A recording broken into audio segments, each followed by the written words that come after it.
Hello and greetings from the vicarage on this Remembrance Sunday. We are now back living in lockdown.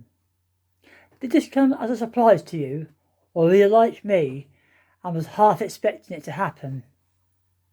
I watch the news most nights and seeing the figures on the government's graphs continuing to move up means sadly that more cases and more deaths.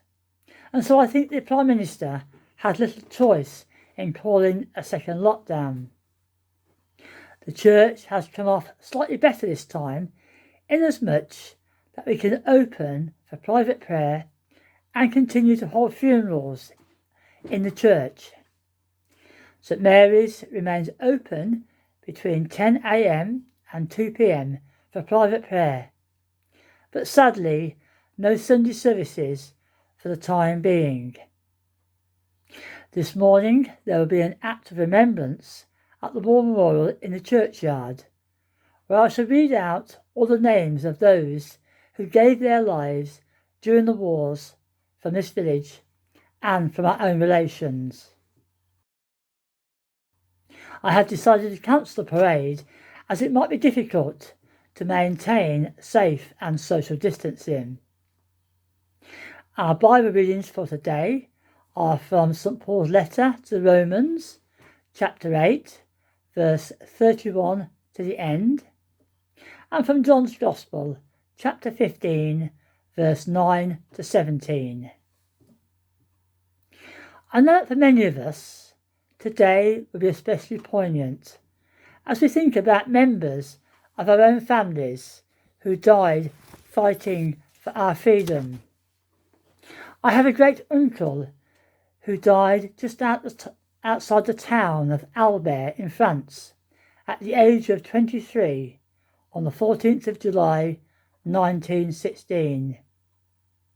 He is buried in the Pozieres British Military Cemetery, close to where he fell.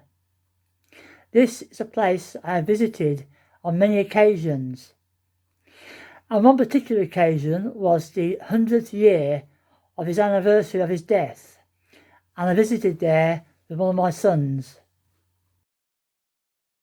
A couple of years ago, after researching deeper into the movements of his regiment, which was the Royal Warwickshire, I was able to follow his movements through France and locate the actual field where the fatal battle took place. Today this field is full of crops, but just over 100 years ago, 68 men from the Royal Warwickshire Regiment lost their lives.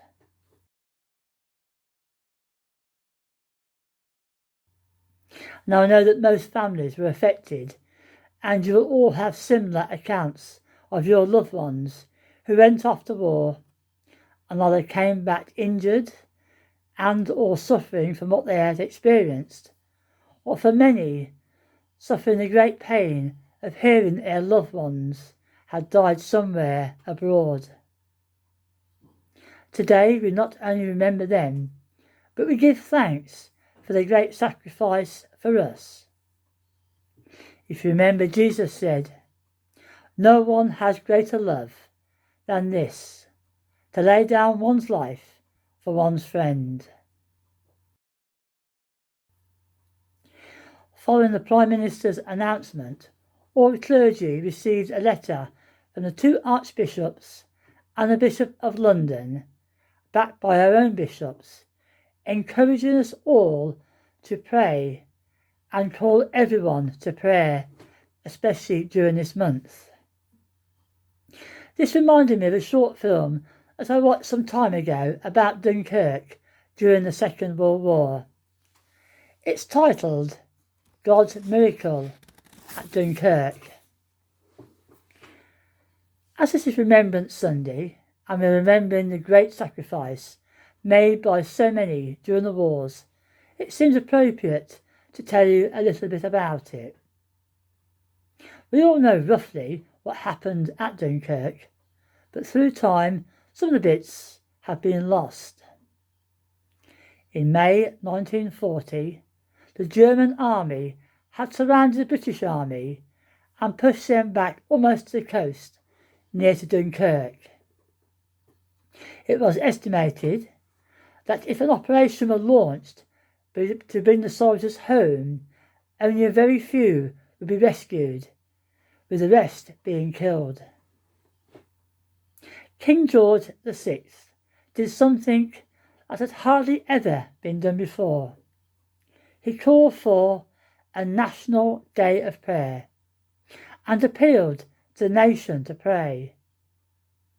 People turned out in their droves, and it was estimated that over 1 million people queued to pray in churches, with millions of others praying in their own homes. The first miracle of Dunkirk. For whatever reason, and despite being advised to continue with the assault, Hitler pulled the majority of his troops away from the British troops and sent them further south. The second miracle, the weather. A freak storm grounded the majority of the German Air Force around Flanders, and yet less than 100 kilometres away, it was reported that the sea was like glass, perfect for launching an armada of civilian boats from England. In addition, fog covered most of Dunkirk and the surrounding area, making it difficult for the few planes that had to take off to find their targets. The third miracle, immunity. There are many accounts from a group of 400 soldiers on the beach that were under constant attack from the German planes. When the planes left, the soldiers got up out of the sand to find that none of them had been hit. None of them were injured.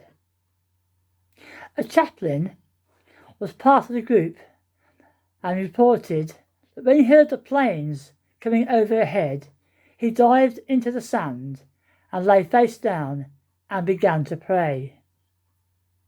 When the noise stopped, he stood up to see where he'd been hit, but there was no scratch on him whatsoever. But when he looked down into the sand, in the sand in front of him was this silhouette made from the bullets that had landed all around him. Small boats of every shape and size came and rescued not just the expected 30,000 soldiers that was first predicted, but 338,226 soldiers. Now all this was due to the courage of all who were in and around Dunkirk at that time. But most of all, it shows that when the nation humbles itself and called upon the Lord Most High, he listened and he answered the prayers.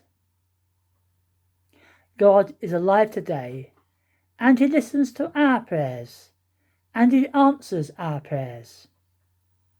So during this time of lockdown especially, let's all follow the thoughts of our bishops and archbishops and turn to God in prayer and call out to him and ask him to help us and all his people in getting through this terrible pandemic.